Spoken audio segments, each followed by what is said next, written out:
यहोवा ने बनाया है, हम इसमें आनंदित हो।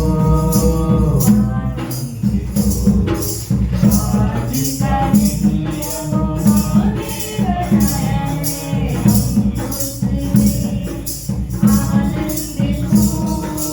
आनंदित हो।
आइए एक भजन और गाते हैं खुदा की शान में, जीवन से भी उत्तम। जीवन से भी उत्तम तेरी करुणा, जीवन से भी उत्तम तेरी करुणा। ओठों से स्तुति करूँगा सर्वदा, तेरे नाम से मैं हाथ उठाऊंगा, तेरे नाम से मैं हाथ उठाऊंगा, यीशु नाम से मैं हाथ उठाऊंगा। वो प्रभु है, वो प्रभु है, मुर्दों में से जी उठा वो प्रभु है।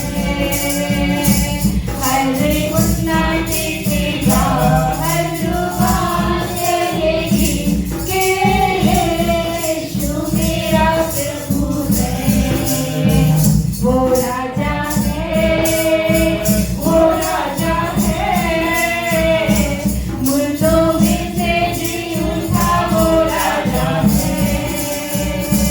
हर घुटना टेकेगा, हर जुबान कहेगी कि यीशु मेरा राजा है।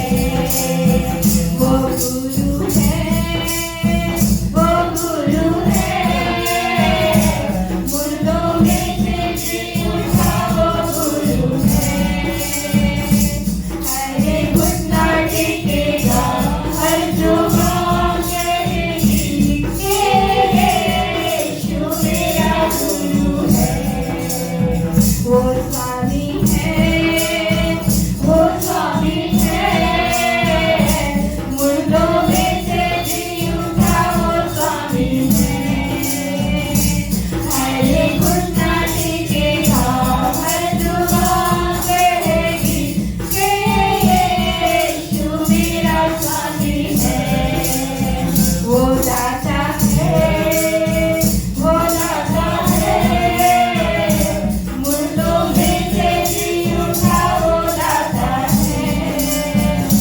हर घुटना टेकेगा, हर जुबान कहेगी कि यीशु मेरा दाता है।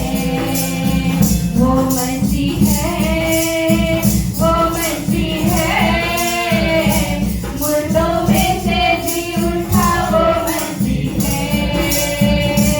हर घुटना टेकेगा, हर जुबान कहेगी कि यीशु मेरा मसीह है। जीवन से भी उत्तम तेरी करुणा, जीवन से भी उत्तम तेरी करुणा। होठों से स्तुति करूँगा सर्वदा, यीशु नाम से मैं हाथ उठाऊंगा, यीशु नाम से मैं हाथ उठाऊंगा, यीशु नाम से मैं हाथ उठाऊंगा। हालेलुया।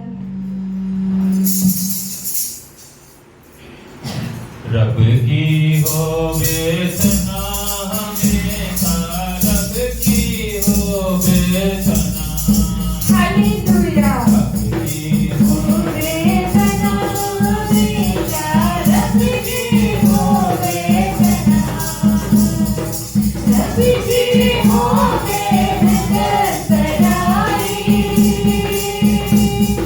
रब की हो वेदना सदाई। उसके नाम की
Bye.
बने तेरा सिंहासन, तेरी आत्मा तेरा आसन, मेरे मन में तू विराजमान, यीशु मेरे तू है रहमान।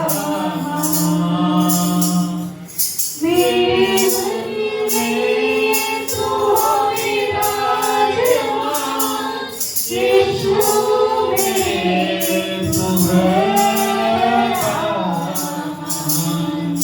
यीशुआ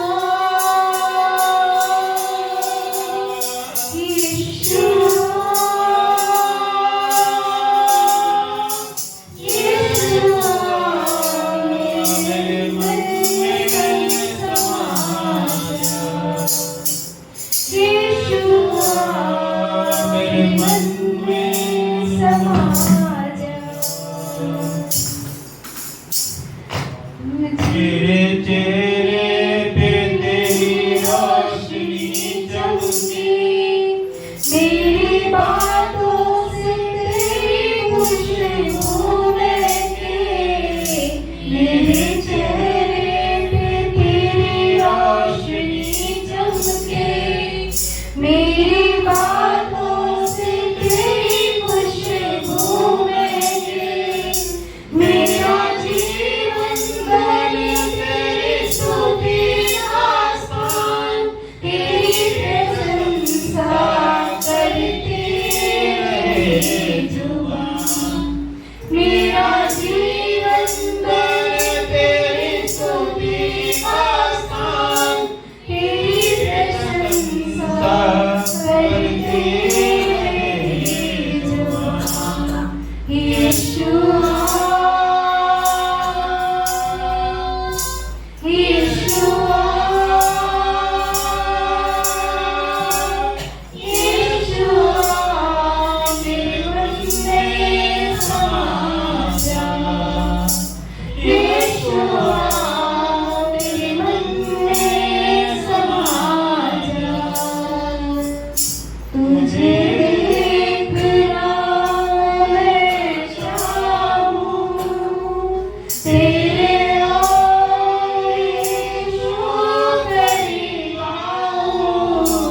तुझे देखना मैं चाहूं, तेरे और यीशु करीब आऊं। कितना है तू प्यारा प्रभु, तेरी महिमा मैं सबको सुनाऊं। कितना है तू प्यारा प्रभु, तेरी महिमा मैं सबको सुनाऊं। यीशुआ यीशुआ यीशुआ मेरे मन में समा जा। यीशुआ मेरे मन में समा जा। मेरी जिंदगी है तेरी, यीशु तू है शान मेरी। मेरी जिंदगी है तेरी, यीशु तू है शान मेरी। खुद का रूप देकर तूने मेरी जिंदगी है समा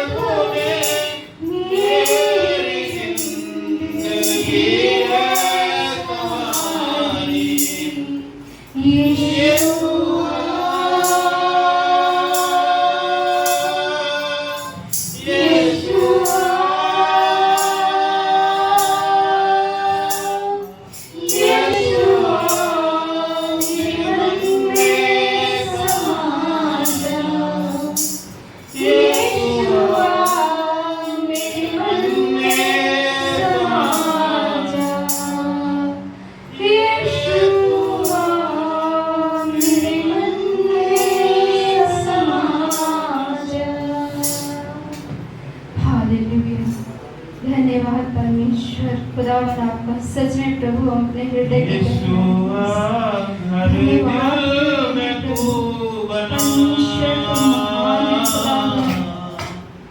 दिल मेरा सुना तेरे बिना। यीशुआ घर दिल में तू बना, दिल मेरा सुना तेरे बिना। यीशुआ घर दिल में तू बना, दिल मेरा सुना तेरे बिना। दुनिया में सच्ची खुशी नहीं, मुश्किल में मेरी है जिंदगी। दुनिया में सच्ची खुशी नहीं, मुश्किल में मेरी है जिंदगी। यीशुआ घर दिल में तू बना, दिल मेरा सुना तेरे बिना। यीशुआ घर दिल में तू बना, दिल मेरा सुना तेरे बिना। बेचैन दिल की पुकार है, तुझ बिन जीवन लाचार है।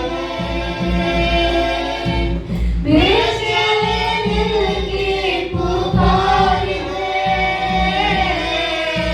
तुझ बिन जीवन लाचार है।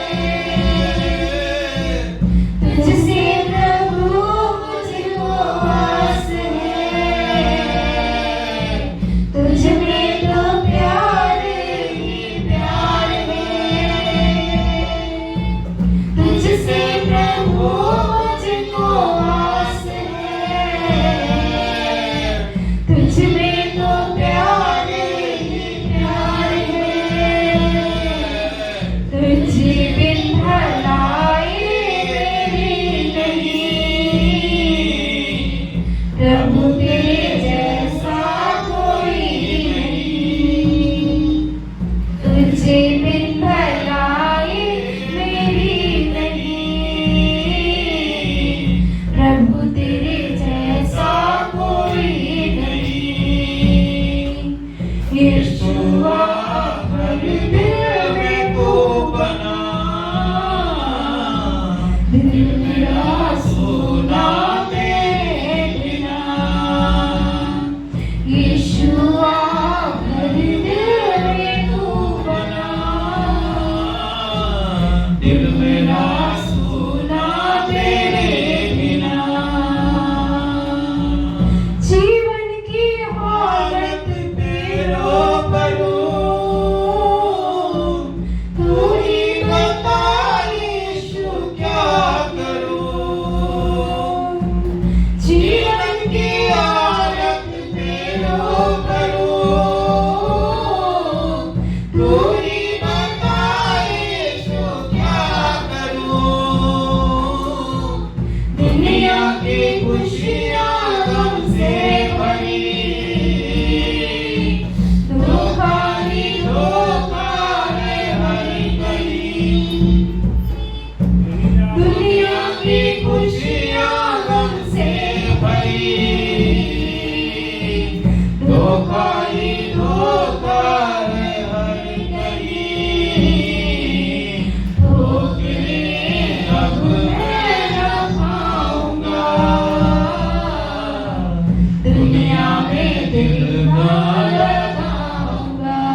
ही नहीं, तुझ में है जीवन की हर खुशी, तुझसे अलग जिंदगी नहीं, तुझ में है जीवन की हर खुशी। अब मेरा जीवन गवाऊंगा, तेरे लिए ही मैं जीऊंगा। अब मेरा जीवन गवाऊंगा, तेरे लिए ही मैं जीऊंगा। जो भी खोया तुझ में मैं पाऊंगा, तुझ में मैं आनंद मनाऊंगा। जो भी खोया तुझ में मैं पाऊंगा, तुझ में मैं आनंद मनाऊंगा। यीशुआ मेरे दिल में तू बना, दिल मेरा सुना तेरे बिना। यीशुआ मेरे दिल में तू बना, दिल मेरा सुना तेरे बिना। दिल मेरा सुना तेरे बिना, दिल मेरा सुना तेरे बिना। हालेलुया, धन्यवाद प्रभु जी, Yes, Jesus. धन्यवाद हो प्रभु जी तेरी सामर्थ के लिए प्रभु जी। धन्यवाद प्रभु, चाहे सांसारिक रूप से हमारे हड्डियां कमजोर हो, हमारे शरीर में मांस ना हो, हमारे शरीर में खून ना हो, हमारे शरीर में बल ना हो, लेकिन प्रभु जी मैं जानता हूं कि तू हमारे साथ है। और प्रभु जी तेरा वादा है कि एक दूध पिलाती हुई माँ अपने बच्चे को छोड़ सकती है, लेकिन तू कभी अपने लोगों को नहीं छोड़ता। जिसको भी तूने चुना है, जिसको भी तूने अपने लिए अलग किया है, उसको कभी भी तू इस संसार के अंत तक कभी भी तू साथ नहीं छोड़ेगा। और तू कभी भी बदलता नहीं है प्रभु जी, तू हमेशा ही एक सा रहता है। और तू प्रभु जी युगानुयुग से वैसा ही है, आज भी वैसा ही है और आगे भी वैसे ही रहेगा। प्रभु तेरा धन्यवाद है प्रभु जी कि प्रभु तूने इस दास की पुकार को सुना और प्रभु जी यहाँ पर विराजमान हुए प्रभु जी। प्रभु आपका धन्यवाद है प्रभु जी, महाराजा धीराज आपका धन्यवाद है मेरे यीशु, मेरे प्रभु, मेरे सेनाओं के लिए होगा। तेरा धन्यवाद हो प्रभु जी, तेरा धन्यवाद हो, तेरा कोटि कोटि धन्यवाद हो प्रभु जी। प्रभु आज जो लोग भी यहाँ पर उपस्थित हैं प्रभु जी, प्रभु आज तो सबको प्रभु जी नाम नाम आशीष दे प्रभु जी। प्रभु तू ऐसी आशीष दे कि प्रभु जी जो दिखाई दे और जो उनके जीवन में बदलाव लाए प्रभु जी, जो उनके जीवन का नजरिया बदल दे प्रभु जी, जो उनके जीवन की सोच विचार और बुद्धि को तेरी ओर फेर दे प्रभु जी।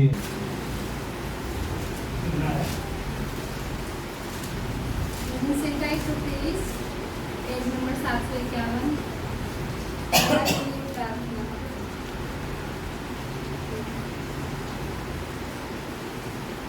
हे स्वर्ग में विराजमान, मैं अपनी आंखें तेरी ओर लगाता हूँ।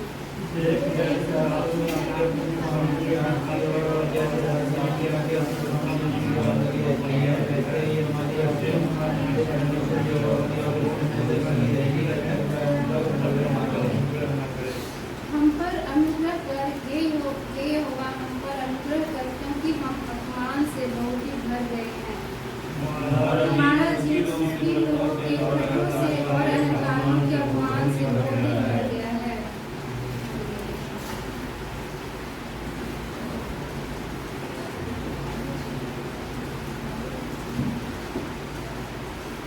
नीति वचन 15, नीति वचन 16, सॉरी।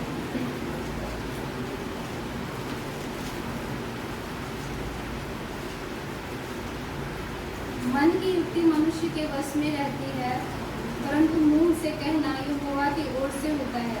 मनुष्य का सारा चाल चलन अपनी दृष्टि में पवित्र ठहरता है, परंतु यहोवा मन को दौड़ता है। अपने कामों को यहोवा पर डाल दे, इससे तेरी कल्पनाएं सिद्ध होंगी।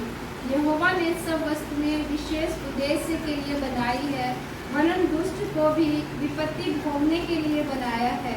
सब मन के घमंडियों से यहोवा घृणा करता है। मैं दृढ़ता से कहता हूँ, ऐसे लोग निर्दोष न ठहरेंगे। अधर्म का प्रायश्चित कृपा और सच्चाई से होता है, और यहोवा के भय मानने के द्वारा मनुष्य बुराई करने से बच जाते हैं। जब किसी का चाल चलन यहोवा को भावता है, तब वह उसके शत्रुओं का भी उससे मेल कराता है। अन्याय के बड़े लाभ से न्याय से थोड़ा ही प्राप्त करना उत्तम है। मनुष्य मन में अपने मार्ग पर विचार करता है, परंतु यहोवा ही उसके पैरों को स्थिर करता है। राजा के मुंह से देवी वाणी निकलती है, न्याय करने में उससे चूक नहीं होती। सच्चा तराजू और पलड़े यहोवा की ओर से होते हैं। थैली में जितने बटोरे हैं सब उसी के बनवाए हुए हैं। दुष्टता करना राजाओं के लिए घृणित काम है, क्योंकि उनकी गद्दी धर्म ही से स्थिर रहती है। धर्म की बात बोलने वालों से राजा प्रसन्न होता है, और जो सीधी बातें बोलता है उससे वह प्रेम रखता है। राजा का क्रोध मृत्यु के दूध के समान है, परंतु बुद्धिमान मनुष्य उसको ठंडा करता है। राजा के मुख की चमक में जीवन रहता है, और उसकी प्रसन्नता बरसात के अंत की घटा के समान होती है। बुद्धि की प्राप्ति चोखे सोने से क्या ही उत्तम है, और समझ की प्राप्ति चांदी से बढ़कर योग्य है। बुराई से हटना सीधे लोगों के लिए राजमार्ग है। जो अपने चाल चलन की चौकसी करता, वह अपने प्राण की भी रक्षा करता है। विनाश से पहले गर्व और ठोकर खाने से पहले घमंड आता है। घमंडियों के संग लूट बांट लेने से दीन लोगों के संग नम्र भाव से रहना उत्तम है। जो वचन पर मन लगाता है वह कल्याण पाता है, और जो यहोवा पर भरोसा रखता है वह धन्य होता है। जिसके हृदय में बुद्धि है वह समझ वाला कहलाता है, और मधुर वाणी के द्वारा ज्ञान बढ़ता है। जिसके पास बुद्धि है उसके लिए वह जीवन का सोता है, परंतु मूढ़ों को शिक्षा देना मूढ़ता ही होती है। बुद्धिमान का मन उसके मुंह पर भी बुद्धिमानी प्रकट करता है, और उसके वचन में विद्या रहती है। मन भावने वचन मधु भरे छत्ते के समान प्राणों को मीठे लगते और हड्डियों को हरी भरी करते हैं। ऐसा भी मार्ग है जो मनुष्य को सीधा जान पड़ता है, परंतु उसके अंत में मृत्यु ही मिलती है।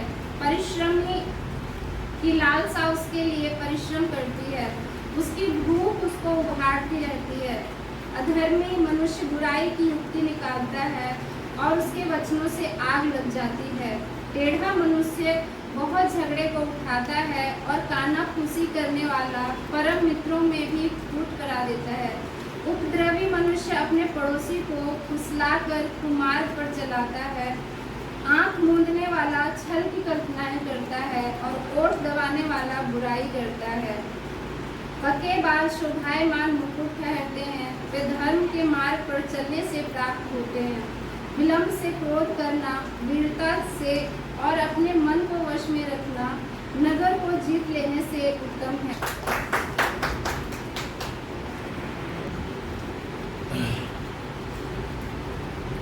हालेलुया, धन्यवाद राजा, तेरा धन्यवाद हो, धन्यवाद हो प्रभु जी। देख हम किसी भी योग्य नहीं है प्रभु जी, हमारे पास कोई सामर्थ्य नहीं है प्रभु जी, हमारे पास कोई भी कुछ भी बल नहीं है प्रभु जी, लेकिन प्रभु जी हम तुझसे बल चाहते हैं प्रभु जी, तुझसे सामर्थ्य चाहते हैं प्रभु जी, कि प्रभु जी एक एक को तू आत्मा और सच्चाई से भर दे प्रभु जी, कि ताकि प्रभु जी आत्मा और सच्चाई से तेरी आराधना कर सके प्रभु जी, कि तू जाहिर हो प्रभु जी, तू प्रकट हो प्रभु जी, कि तू किससे क्या चाहता है प्रभु जी, तू वो जाहिर करे प्रभु खुदावन। तू अपनी रोशनी से हर एक के हृदय को भर दे प्रभु जी, और प्रभु जी तू अपने आशीषों का भंडार आज खोल दे प्रभु जी, प्रभु होने दे खुदावन।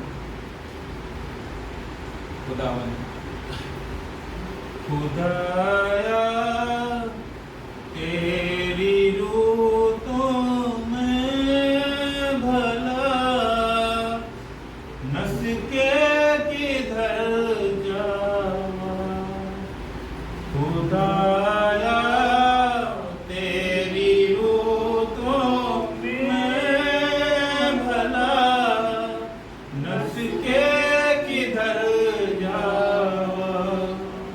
हजूरी तेरी तो छिप के मैं केरी कर करूं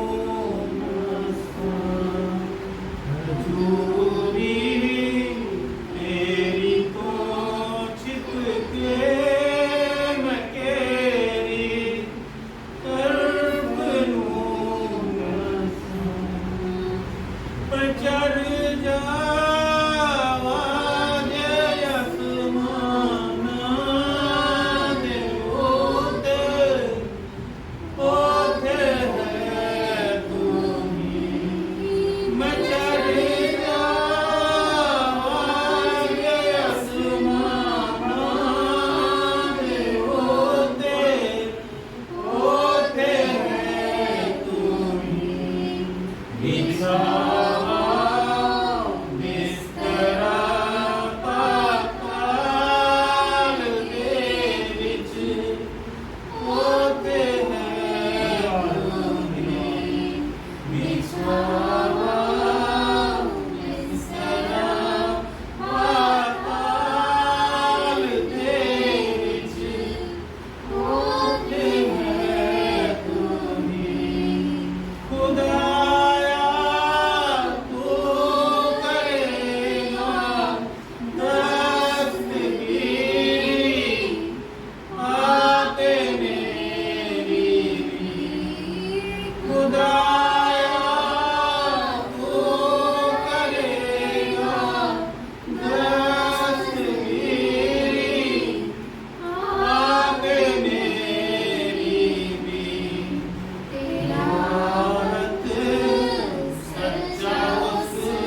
तारीफ हो राजा तेरी तारीफ हो मेरे प्रभु मेरे परमेश्वर प्रभु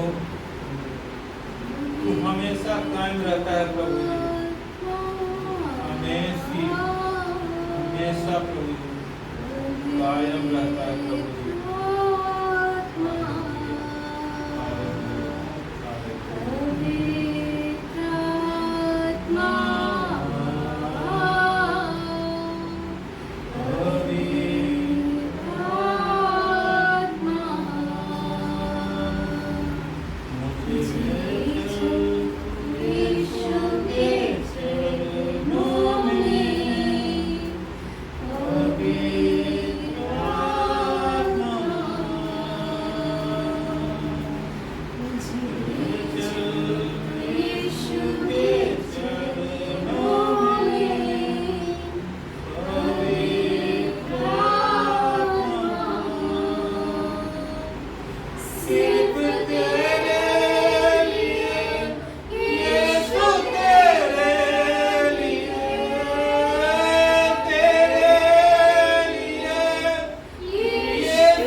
खून चले मेरी रग रग में, तेरा खून चले मेरी रग रग में, तेरा दिल धड़के मेरे सीने में, मुझे अपने लहू का रंग दे दे,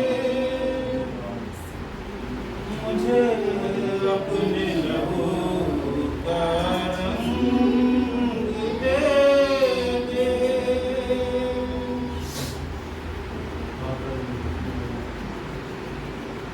सचमुच प्रभु तू जानता है हमारे हृदय को प्रभु जी, कि प्रभु जी हम यही चाहते हैं कि हमारा जीवन तेरे लहू के रंग से भर जाए प्रभु जी, कि ताकि प्रभु जी हमारे जीवन का कोई एक रंग हो प्रभु जी, जो दिखाई दे प्रभु जी कि सचमुच में प्रभु जी हम तेरे हैं प्रभु जी, और प्रभु जी तेरी आशीषें, तेरी जो अच्छाइयां हैं वो हम में जाहिर हो प्रभु जी, हमारे चाल चलन से जाहिर हो प्रभु जी, हमारे मुरझाए हुए चेहरे पर तेरी चमक आए प्रभु जी, क्योंकि प्रभु जी तूने ज्योति की संतान ठहराया है प्रभु जी।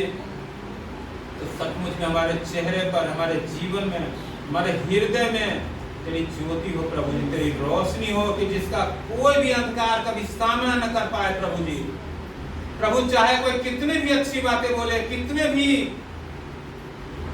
कितने भी लुभावने काम करे, कितने भी लुभावनी बातें बोले, लेकिन प्रभु जी अगर वो सत्य से दूर है, अगर वो तेरे वचन के अलग है तो प्रभु जी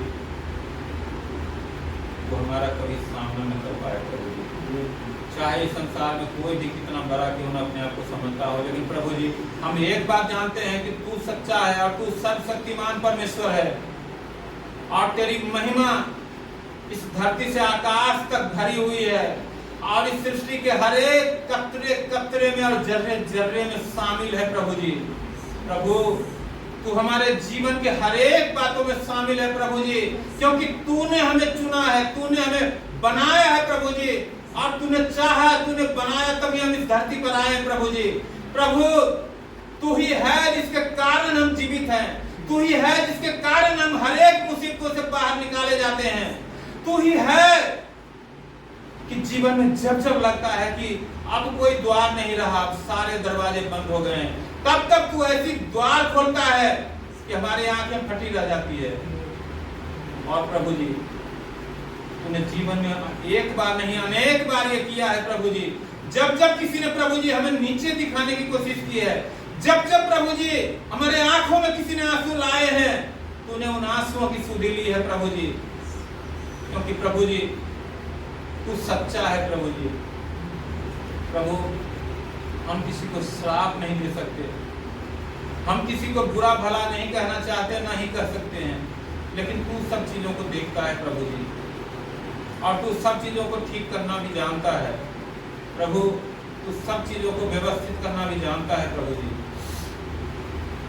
खुदावन मैं विनती करता हूँ कि जो हमारे जीवनों में जो कुछ भी उठा पड़ा है उसको पूरी तरह से शांत कर दे, स्थिर कर दे प्रभु जी, और ऐसा बना दे प्रभु जी कि जीवन के अंत तक प्रभु जी बस तेरी इच्छा के अनुसार चलते रहे प्रभु जी, और प्रभु जी उसमें कोई भी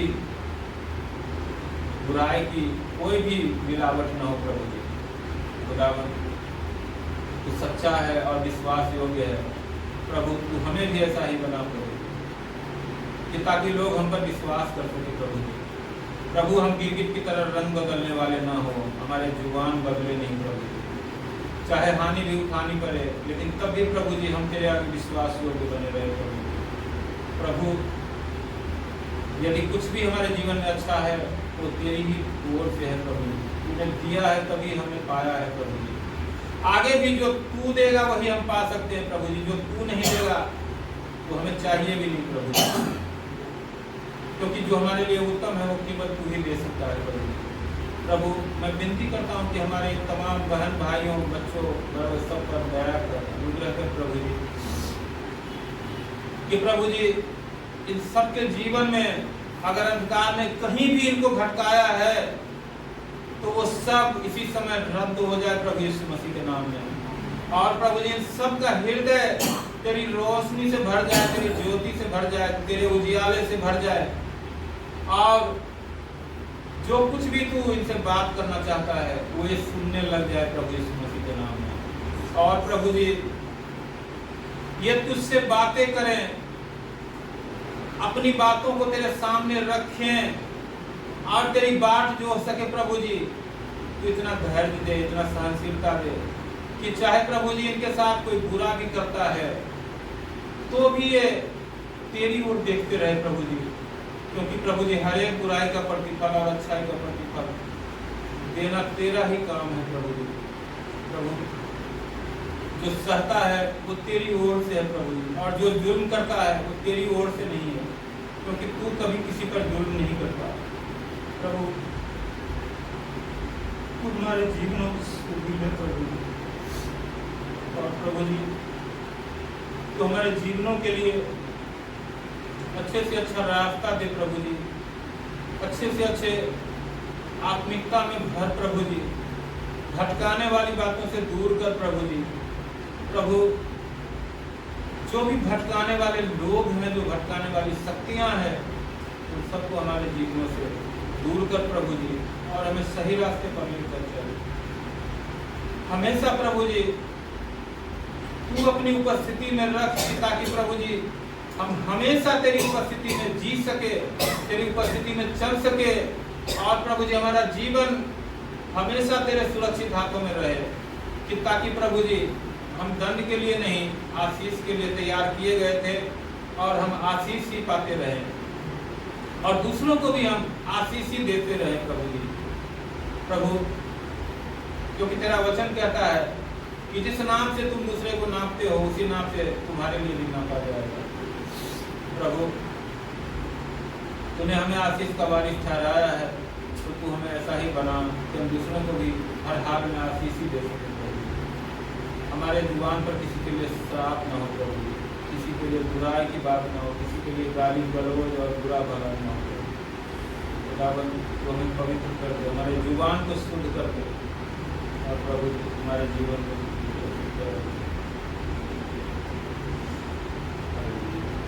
धन्यवाद करते हैं, धन्यवाद करते हैं, धन्यवाद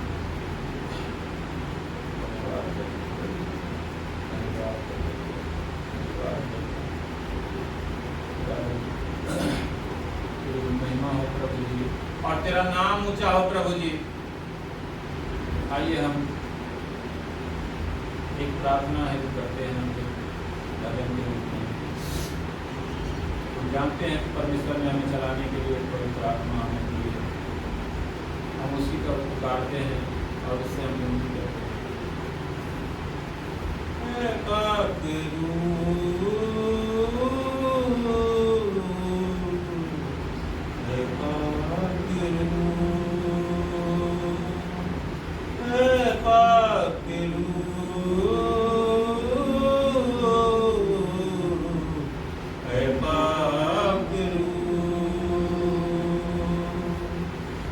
मुझे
से मैं जिंदा हूँ, तेरी रहमत से मैं चलता हूँ, तेरी रहमत से मैं जिंदा हूँ, तेरी रहमत से मैं चलता हूँ, तेरी रहमत से मैं गाता हूँ, तेरी रहमत से मैं जीता हूँ।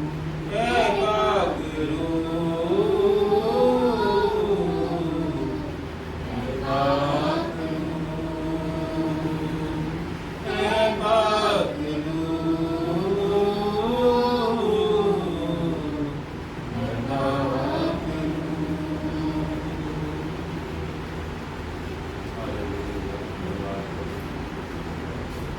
धन्यवाद करते हैं प्रभु तेरा, एक बात प्रभु तेरे अनुग्रह के लिए, तेरी दया के लिए, तेरे प्रेम के लिए धन्यवाद करते हैं। और आगे जो गवाहियाँ हो और जो वचन हो, जो दान भेंट हो, सब कुछ प्रभु जी, और उसकी 6 अध्याय 14 से 18 हम देखेंगे। इनमें हमारे 250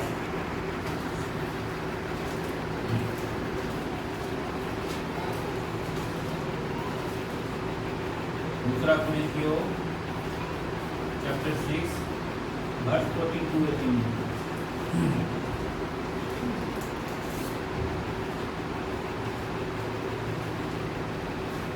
हालेलुया, हालेलुया, यीशु मसीह की जय, यीशु मसीह की जय, यीशु मसीह की जय।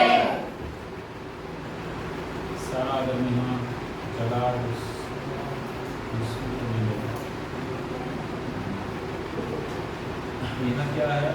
असमान जुए में न जूतो। अभी पर हम वचन पढ़ेंगे शुरू से आखिर तक, फिर हम देखेंगे कि इस वचन में परमेश्वर कौन सा भेद रखा हुआ है। क्या भेद है? क्या है? अविश्वासियों के साथ असमान जुए में न जूतो। क्योंकि धार्मिकता और अधर्म का क्या मेल जोल, या ज्योति और अंधकार की क्या संगति, और मसीह का बलियाल के साथ क्या लगाव, या विश्वासी के साथ अविश्वासी का क्या नाता, और मूर्तियों के साथ परमेश्वर के मंदिर का क्या संबंध। क्योंकि हम तो जीते परमेश्वर के मंदिर हैं, जैसा परमेश्वर ने कहा है, मैं उनमें बसूंगा और उनमें चला फिरा करूँगा, और मैं उनका परमेश्वर होऊंगा और वे मेरे लोग होंगे।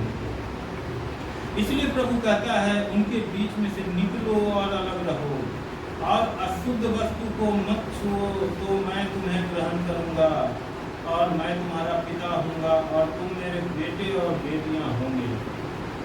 यह सर्वशक्तिमान प्रभु परमेश्वर का वचन है। आमीन।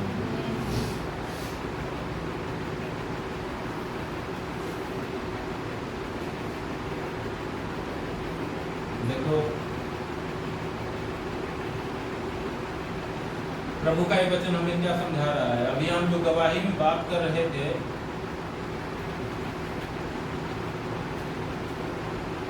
ये उसी से मेल खाता हुआ है, ये सिमिलर वचन है।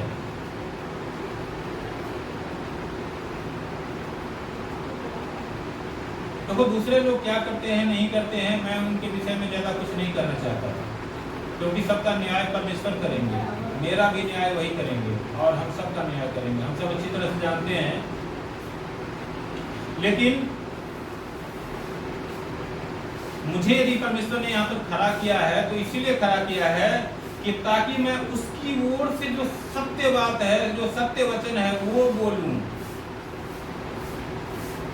मैं अपनी बड़ाई के लिए कुछ भी नहीं बोलूं, या मैं किसी के साथ यदि कुछ मुसीबत भी आने वाली है, कोई गड्ढा में भी गिरने वाला है, तो भी मैं उसको आगाह करना छोड़ के मैं उसको कहूं कि नहीं नहीं, आप जो कुछ भी कर रहे हैं सब बहुत अच्छा कर रहे हैं, कि ताकि जो है ना हमारा कहीं संबंध में खराब हो जाए। ऐसा नहीं है, संबंध बनते बिगड़ते रहते हैं। परमेश्वर चाहेंगे तो दुश्मनों को भी हमारा मित्र बना देंगे, लेकिन हमारा काम है सच बोलना, परमेश्वर की ओर से बोलना। तो हम वो इसी काम में लगे रहें और उस काम को ही हम अपना प्राण से प्रिय समझें। हालेलुया। तो यहाँ पर जो वचन है ये क्या कह रहा है कि असमान जुए में न जुटो। असमान जुए हम सब जानते हैं। कभी आपने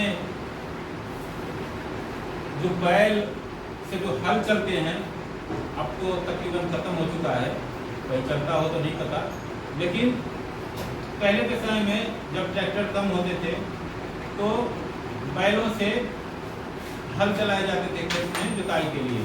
आप सबने फिल्मों में तो जरूर देखा होगा, पुराने फिल्मों में देखेंगे तो आज भी हमें दिखाई देगा।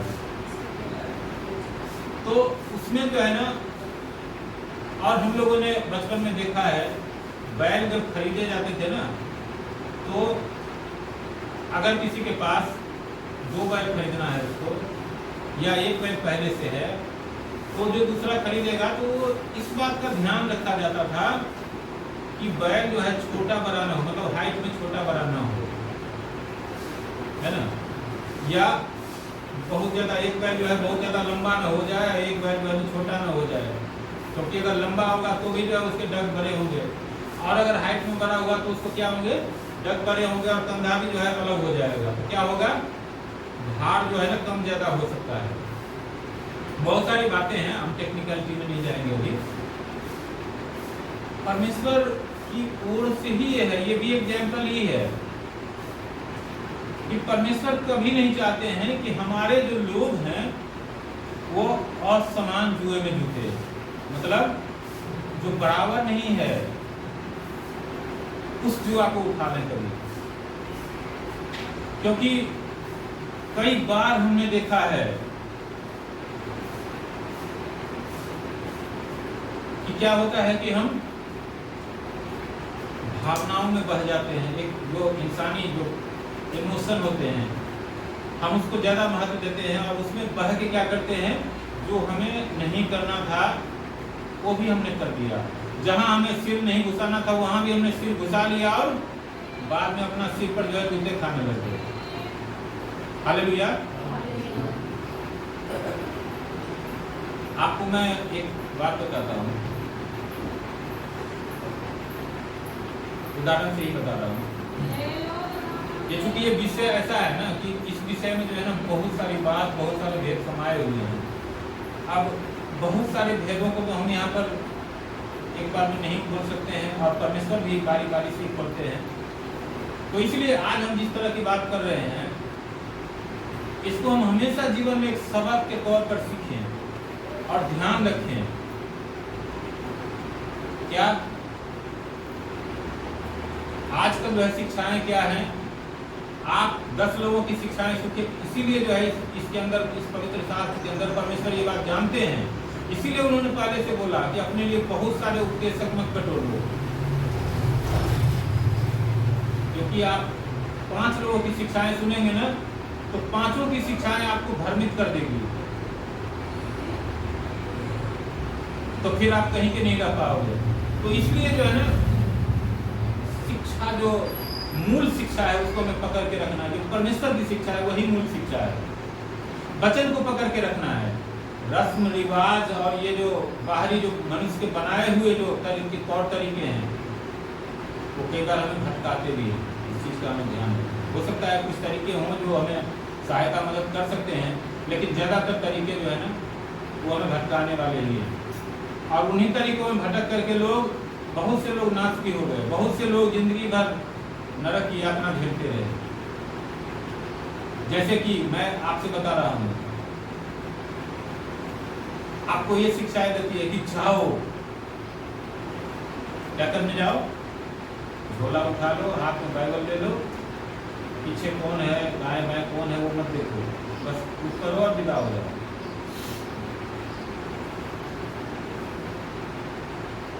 हालेलुया।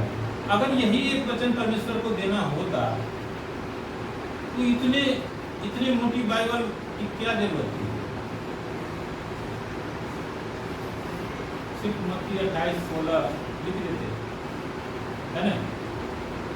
क्यों लिखा?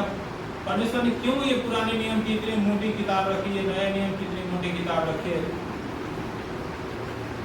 वो लोग क्या सोचते हैं, क्या चाहते हैं, मैं नहीं जानता। हो सकता है किसी के लिए ऐसा भी होगा कि उसको झोला उठा के जाना है, मैं ये नहीं कर सकता हूँ कि सब गलत ही है, लेकिन मेरे लिए क्या है? परमेश्वर तो मुझे क्यों इस धरती पर लाया है?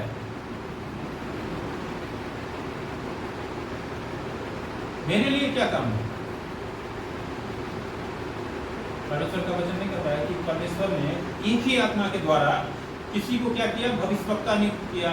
किसी को क्या किया? सुसमाचार सुनाने वाला नियुक्त कर दिया। किसी को जो है चंगाई देने वाला नियुक्त कर दिया। किसी को कुछ, किसी को कुछ, किसी को कुछ और। तो एक ही चीज बनाते, एक ही पवित्र आत्मा के द्वारा सारे काम होते हैं ना, कोई अलग अलग आत्मा तो नहीं है। तो सबको एक ही काम सौंप देते, अलग अलग क्या दे दो? कहने का मतलब देखिए, शिक्षा को समझने का कोशिश करिए कि क्या कहता है परमेश्वर का वचन। ये असमानता जो है क्या दरअसल में?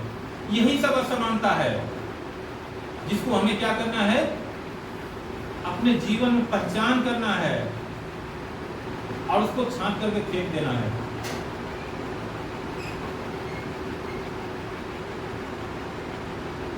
हम कितने साल से परमेश्वर को जानते हैं, नहीं करना चाहिए, लेकिन परमेश्वर के पीछे चल रहे हैं कितने साल से? काफी साल हो गए।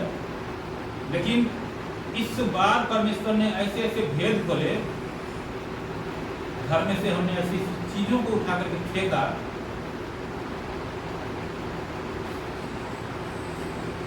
बहुत से लोग जो है उस शिक्षा को जानते भी नहीं है, क्योंकि वो जानना भी नहीं चाहते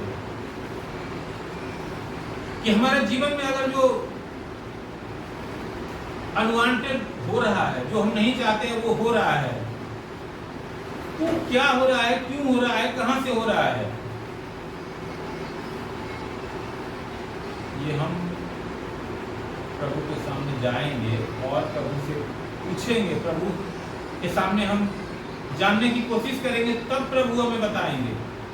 अपने आप जो है ना, अगर हम प्रभु के सामने बैठते ही नहीं है तो प्रभु कैसे बताएंगे? हम क्यों बताएंगे? क्योंकि प्रभु हमसे प्रेम करते हैं, वो लाठी के बल पर कुछ नहीं करना चाहते हैं हमारे साथ, लेकिन सब बातों का न्याय होगा लास्ट में। ये भी बात जो है हमें ध्यान में रखना चाहिए। तो ये असमानता जो है एक तरह की असमानता नहीं है। बहुत से लोग देखते हैं कि उसके पीछे लोग कितने हैं। अगर उसके पीछे बहुत सारे लोग हैं ना, वो परमेश्वर की ओर से है, और किसी के पीछे लोग नहीं है तो परमेश्वर की ओर से नहीं है।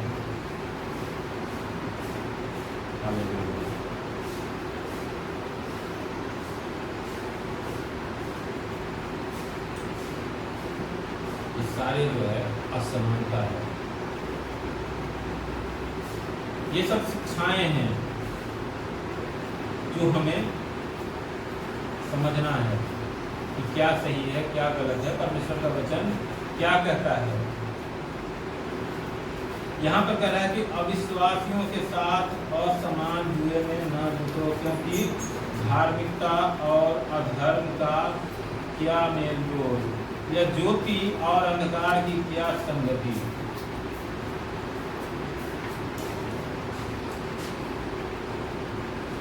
क्या कह रहा है?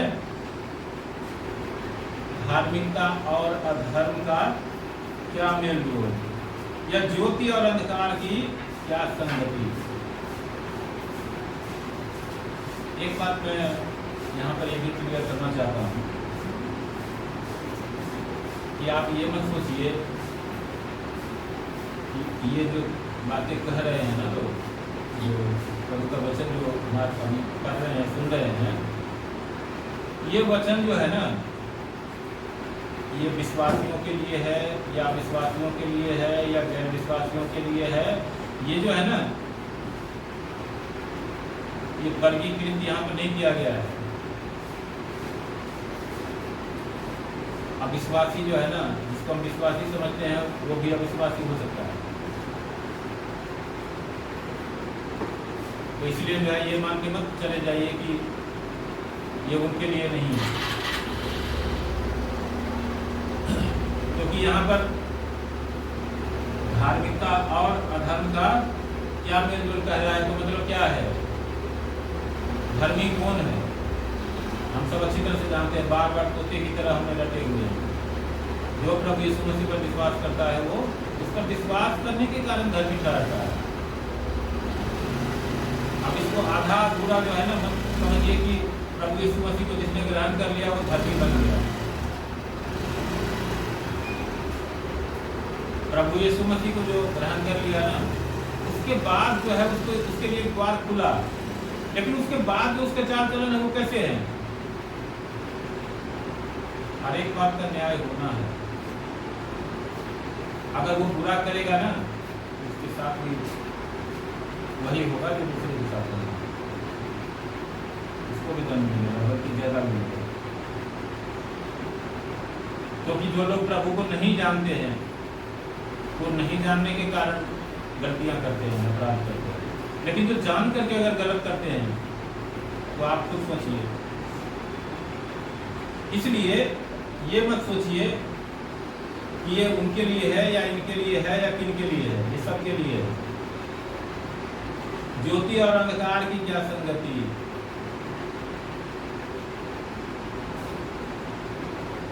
अगर हम ज्योति के हैं तो अंधकार के साथ हमारी कोई संगति नहीं है, कोई नहीं हो सकता है। आप देखे हो कभी जो अंधकार में कभी ज्योति टिकता है कभी, तो दोनों का दोस्ती कैसे होगा। हम वचन की बात करेंगे और दूसरे क्या करेंगे, मान लो कि दूसरे कहेंगे कि नहीं जी आप जो है ना गले में बड़ा सा क्रूस लटका तो चलते ही नहीं है, तो हम कैसे मान लें कि आप प्रभु के लोग हैं, कैसे मान लें कि हम आप प्रभु के दास हैं। तो क्या क्रूस से पहचान होगी। मान लो कि किसी कारण से रास्ते में हम जा रहे हो तो लंबा सा क्रूस पहन के, और वो क्रूस किसी कारण से टूट के गिर जाए, तो हमारी तो पहचान खत्म हो गई। हमारी जो कोई भी पहचान है वो बाहरी पहचान नहीं है, बाहरी चीजों से प्रभु के साथ हमारी पहचान नहीं है। हमारा मन, हमारा स्वभाव, हमारा चाल चलन, हमारा बुद्धि, हमारा जुबान, हमारा ज्ञान, वो हमारी पहचान है कि हम प्रभु के हैं। तो हमारा बुद्धि ज्ञान कैसा होगा, हमारा चाल चलन कैसा होगा। बाहरी किसी भी चीज को यदि हम पहचान बनाते हैं तो हम आज भी उस परमेश्वर के नहीं हैं, हम नहीं जानते उस परमेश्वर को और न मानते हैं। हम उन लोगों को ज्यादा महत्व देते हैं जिन लोगों ने ये रस्म रिवाज बनाए हैं। हालेलुया। ये बात हमेशा ध्यान में रखिएगा। आज लोग ऑर्डिनेशन करते हैं ना, उस पर भी हमने पीछे वचन बताए थे ना कि प्रभु ने क्या बोला भविष्यवक्ता को।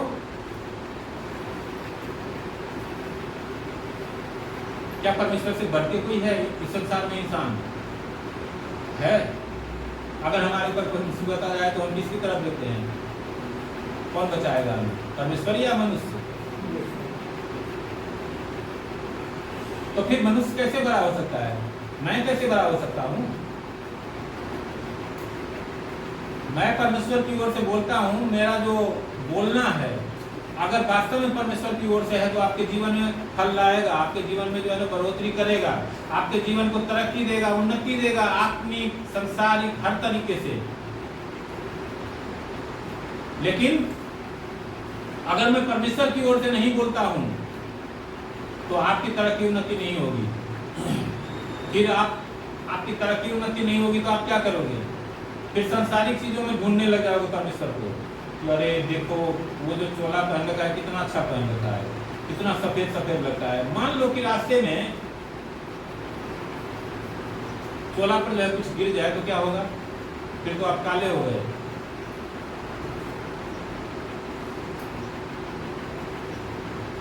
अभी मैंने क्रूस का बताया था। देखो मैं किसी को, मेरा ये नहीं मकसद है कि मैं किसी को जो है ये कह रहा हूँ कि वो गलत कर रहे हैं उनका भी न्याय परमेश्वर करेंगे और हमारा भी न्याय परमेश्वर करेंगे। लेकिन मेरा कहने का ये समझाने के लिए मैं एक एग्जाम्पल दे रहा हूँ कि हमारा जो फोकस है, हमारा जो पहचान है, वो हमारा चाल चलन से होगा। बाहरी चीजें हैं तो अच्छी बात है, हम अच्छा कपड़ा पहनते हैं तो उसमें कोई बुराई नहीं है, बल्कि अच्छा है वो। अगर है हमारे पास, परमेश्वर इतना संसाधन दे रखा है हमारे पास है, तो हम बढ़िया से बढ़िया कोट पैंट टाई कुछ भी पहन सकते हैं। हम सफेद कुर्ता पैजामा भी पहन सकते हैं, हम काला पीला नीला जो भी हमें अच्छा लगता है, सोना हीरा कुछ भी लगा के कर सकते। लेकिन पहचान हमारा वो नहीं होगा, पहचान हमारा चाल चलन होगा। हम परमेश्वर के हैं तो परमेश्वर की कुछ अच्छाइयाँ तो कम से कम दिखेंगी, और अगर नहीं है तो हम चाहे कुछ भी बारी दिखावा करें, उसका कोई मतलब नहीं। हालेलुया। तो ये सब चीजें हमें जांचने की है। इस संसार में जिधर भी हम जाते हैं एक भीड़ होता है हमारे आसपास में। कोई अपने आप को परमेश्वर का कहता है, कोई अपने आप को किसी का कहता है, कोई किसी का कहता है, कोई किसी का कहता है। जब भी हमारे पास कोई आता है तो हमें क्या करना है, उसको इसी तरीके से हमें जांचना है। हालेलुया। कि क्या उसका खाली बाहरी रूप ही ऐसा है या अंदर का भी रूप है। अगर अंदर का रूप है तो वो विश्वास योग्य है। अगर अंदर का है और बाहर का भी है तो भी विश्वास योग्य है। लेकिन खाली बाहर का है और अंदर का नहीं है तो कभी भी हम विश्वास नहीं करेंगे, और विश्वास करेंगे तो नुकसान उठाएंगे, क्योंकि फिर हम परमेश्वर से भटक जाएंगे। हालेलुया। इसीलिए यहाँ पर कह रहा है कि धार्मिकता और अधर्म का क्या मेल जोल, ज्योति और अंधकार की क्या संगति। मतलब इनकी संगति नहीं हो सकती है। यदि हम धार्मिक हैं तो अधर्म से हमारा संगति नहीं होगा कभी, और अगर होगा तो क्या होगा, हम अपने ऊपर एक अनदेखा हुआ, अनजाना हुआ बोझ को ले आएंगे, अनदेखा अनजाना दंड को ले आएंगे, और हमारा जीवन घायल हो जाएगा। जो हमने बड़े मेहनत से कमाए हैं, जो हम कमा रहे हैं उस परमेश्वर की संगति को, वो हम खो देंगे, उससे दूर हो जाएंगे। उसको हमें किसी भी हालत में खोना नहीं है। अगर हम अंधकार की संगति करेंगे तो परमेश्वर ने जो ज्योति का संतान हमें ठहराया है, हम उसको खोने लग जाएंगे। हमें उसको कभी भी नहीं खोना है, हमें उसको पकड़ के रखना है। हालेलुया। ये चीज हम हमेशा ध्यान में रखते हैं। और क्या कर रहा है कि और मसीह का बलियाल के साथ क्या लगाव, या विश्वासी के साथ अविश्वासी का क्या नाता। अब यहाँ पर क्या कर रहा है, मसीह का बलियाल के साथ क्या लगाव। बलियाल क्या होता है, जो संसार में अपने बल को, मान लो मैं हूं तो मैं समझता हूं कि अरे मैं तो ये कर दूंगा, मैं वो कर दूंगा, मैं तो सब कुछ कर दूंगा। चाहे वो किसी भी रूप में कह रहे हो, मुझे इतना ज्यादा डिटेल में जाना अच्छा नहीं लगता है, लेकिन हम सब समझ सकते हैं कि मान लो कोई कह रहा है कि मैं प्रार्थना करूंगा तो ये हो जाएगा, ठीक है। यही आप मान लीजिए कि मैं प्रार्थना करूंगा, जो लड़ाई है खत्म हो जाएगी। मैं प्रार्थना करूंगा, उसके जो क्या हो जाएगा, मान लो संतान हो जाएगा, मान लो कुछ भी मान लो आप। मैं प्रार्थना करूंगा तो क्या होगा, उसके जो है वो करोड़पति हो जाएगा।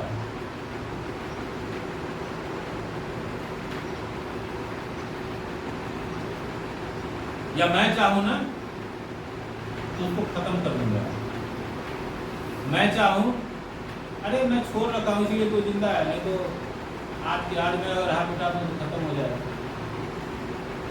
अरे मेरे दिए हुए टुकड़े पर पल रहा है वो, मैंने छप्पर दिया तभी वो रह रहा है, नहीं तो वो रह नहीं पाएगा। अगर कुछ भी ऐसे बड़बोलापन आप देखते हैं, उसी को बलियाल कहते हैं। यानी कि वो अपने आप पर उस जरूरत से ज्यादा ही भरोसा करता है, चाहे वो किसी रूप में। देखो मैंने अभी प्रभु के भी कुछ बड़बोले लोगों की बात करी है, ऐसे लोग हैं संसार में, ठीक है। आप इसको अदरवाइज मत समझना, कहने का मतलब यह है कि मान लो मैं प्रार्थना करूंगा, ठीक है, मैं प्रभु हूँ क्या, मैं परमेश्वर हूँ क्या, मैं परमेश्वर के सामने विनती करता हूँ और वो क्या करते हैं, दया करके सुन लेते हैं। सब विषय के लिए सब प्रार्थना भी नहीं कर सकता है। परमेश्वर हमें आशीष देना चाहते हैं, तब वो मौका देते हैं प्रार्थना करने के लिए। दुनिया में बहुत सारे लोग हैं जो प्रार्थना करना चाहते हैं, लेकिन उनको प्रार्थना करने का मौका नहीं मिलता है। ऐसे भी लोग हैं। अब बहुत से लोग हैं जो दिन रात प्रार्थना करते रहते हैं, लेकिन उनकी प्रार्थनाओं का जवाब नहीं मिलता है। बहुत से लोग हैं जो प्रार्थना करते हैं और जवाब तुरंत मिल भी जाता है। हर तरह के लोग हैं। मैं यहाँ पर आप ये मत समझना कि मैं अगर किसी बातें कर रहा हूँ तो मैं किसी का जो है ना क्रिटिसाइज कर रहा हूँ या किसी का जो है जजमेंट करने की कोशिश कर रहा हूँ, नहीं। हर तरह के लोग हैं संसार में। आप नजर उठा के देखो चारों तरफ, चाहे वो विश्वासी अपने आप को करते हों, चाहे जो है ना विश्वासी नहीं करते हों, हर तरह के लोग हर जगह मौजूद है। मतलब हमें हर समय जो है चौकन्ना रहना है, हर समय जो है ना हमें इन बातों की सुधि रखना है कि मसीह जो है वो परमेश्वर के ऊपर विश्वास रखते हैं। प्रभु ने क्या बोला है कि अगर तुम्हें एक गाल पर कोई थप्पड़ मारे तो दूसरा गाल भी उसकी ओर फेर दे। अगर तुम्हारा एक कुत्ता लेके कोई चला जाए तो दो हर भी उसको दे दे। प्रभु ने ये तो नहीं बोला कि उसको खदेड़ के जो पकड़ और उसको जो एक थप्पड़ मार के जाए तो उसको 4 थप्पड़ खींच दे। बोला है क्या प्रभु ने ऐसा? और प्रभु ने उदाहरण हमारे सामने रखा है। हालेलुया। प्रभु ने अपने चेहरों के पैर धोए थे। ये सीन हमें क्या दिखाता है? आप सोच के देखिए वो क्या दिखाता है। सोचते हैं प्रभु क्या जरूरत थी प्रभु को अपने चेहरों के पैर धोने की? वो इसलिए था कि लोग कहते हैं कि जब प्रवचन होता है ना, तो सभी करते हैं प्रवचन, मैं भी कर रहा हूँ, तो लोग ये सोचते हैं कि हम दूसरों के लिए कर रहे हैं, हमें ये थोड़ी करना है ना। हम दूसरों के लिए कर रहे हैं, दूसरों को मानना है, हमें मानना जरूरी नहीं है। लेकिन प्रभु का वचन कहता है कि अन्य जातियों में क्या होता है कि जो बड़ा होता है वो सब पर हुकुम चलाता है, लेकिन जो मेरे चेले होंगे वो हुक्म नहीं चलाएंगे। वो क्या करेंगे? सेवा करेंगे और वो विनम्र होंगे। यही विनम्रता प्रभु ने दिखाया कि वो गुरु होकर के चेलों के पैर धोए। तो हमें भी ऐसा ही बनना है। हमें ना सबसे बड़ा अपने आप को समझना है। अब इसका मतलब ये नहीं मैं कह रहा हूं कि आप जो सड़क पर चले जाओ और सबके पैर धोने लग जाओ, ऐसा नहीं है। जो ज्ञानी लोग थे, वो प्रभु के चेले जो थे वो ज्ञानी थे, उनके पास जो परमेश्वर का ज्ञान था वो प्रभु के साथ थे। कल को जो है उसको भी घमंड न हो जाए कि अरे मैं हूं। तो इसीलिए प्रभु ने उसको सिखाया। मान लो कि मैं ही था वहां पर, वो जो 11 चेले थे ना, 12 चेले थे, मैं भी था उसमें। मुझे भी प्रभु ने यही सिखाया कि तुम्हें ना सेवा करनी है। इसीलिए आप देखो हमारे प्रिय पास्टर जी ने मुझे खाना बनाने के लिए बोला तो मैंने मना नहीं।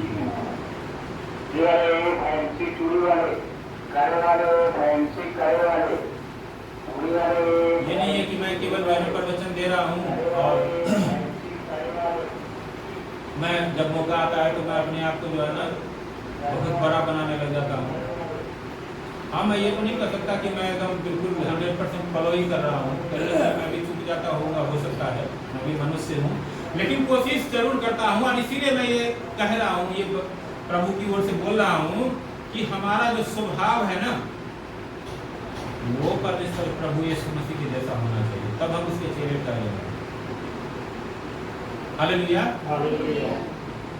क्या आप समझ रहे हैं?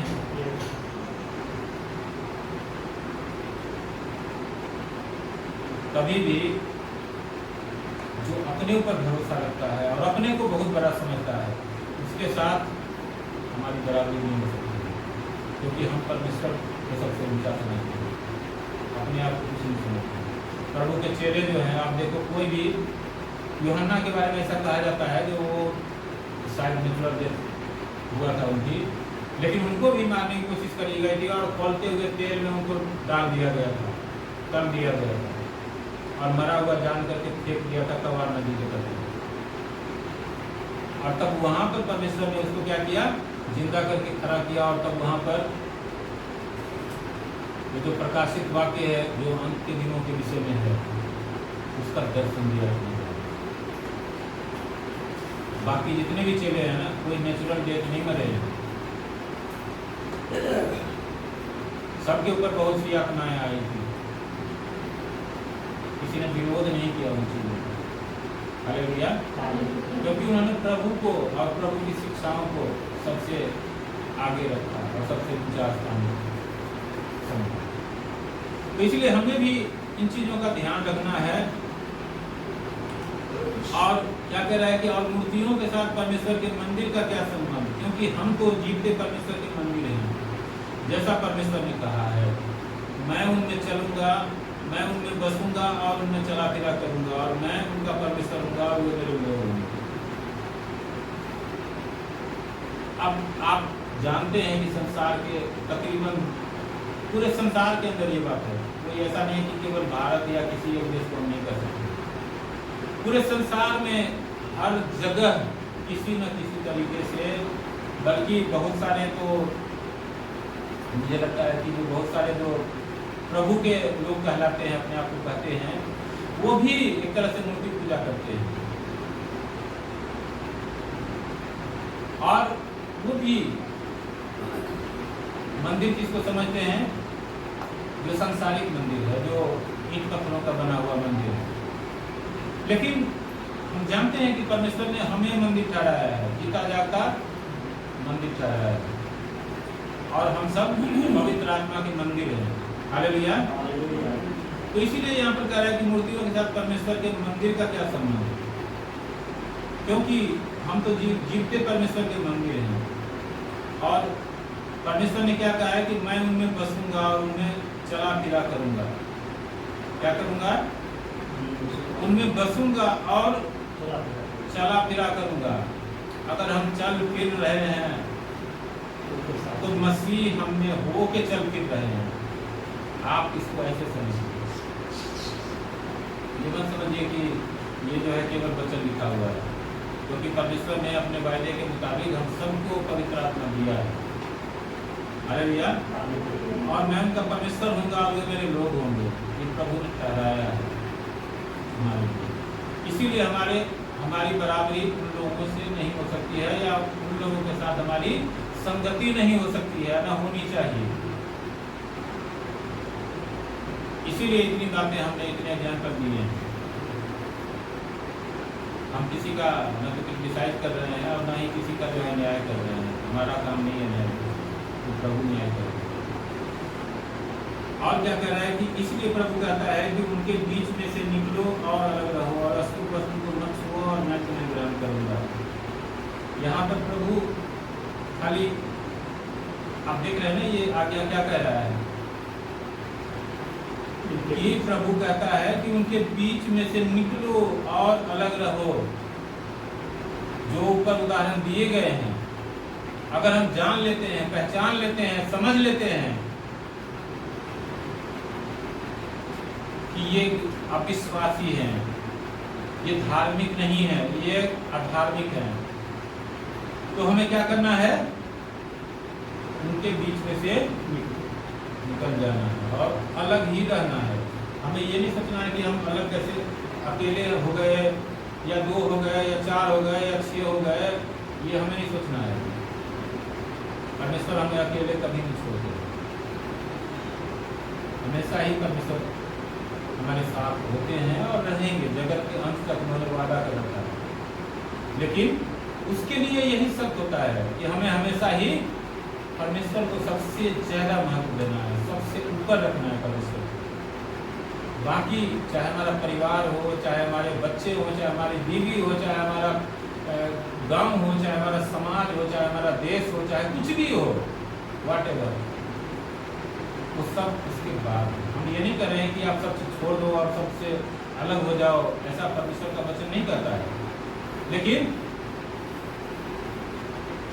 आत्मिक रूप से जो है ना, इन सब चीजों का हमें ध्यान रखना है, जो बातें हमें परमेश्वर से दूर करती है। तभी हम क्या होंगे। यहाँ पर देखो एक बात लिखी हुई है ना कि और अशुद्ध वस्तु को मत छुओ और मैं तुम्हें ग्रहण करूंगा। जो भी परमेश्वर की ओर से नहीं है वो अशुद्ध है, जो भी परमेश्वर की महिमा नहीं करती है वो अशुद्ध है। हालेलुया। और मैं तुम्हारा पिता होऊंगा और तुम मेरे बेटे और बेटियां होंगे। यह सर्वशक्तिमान प्रभु परमेश्वर का वचन है। हालेलुया। क्या कर रहा है कि और मैं तुम्हारा पिता होऊंगा और तुम मेरे बेटे और बेटियां होंगे। यह सर्वशक्तिमान प्रभु का वचन है। किसका वचन है?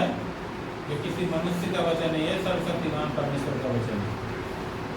कि यदि हम ये सब करेंगे, यदि हम असमान जुए में नहीं जुटेंगे, जो हमारे बराबरी में नहीं है, यदि हम उसके साथ संगति नहीं रखेंगे, यदि हम उसके साथ बहुत ज्यादा घोल मेल नहीं रखेंगे,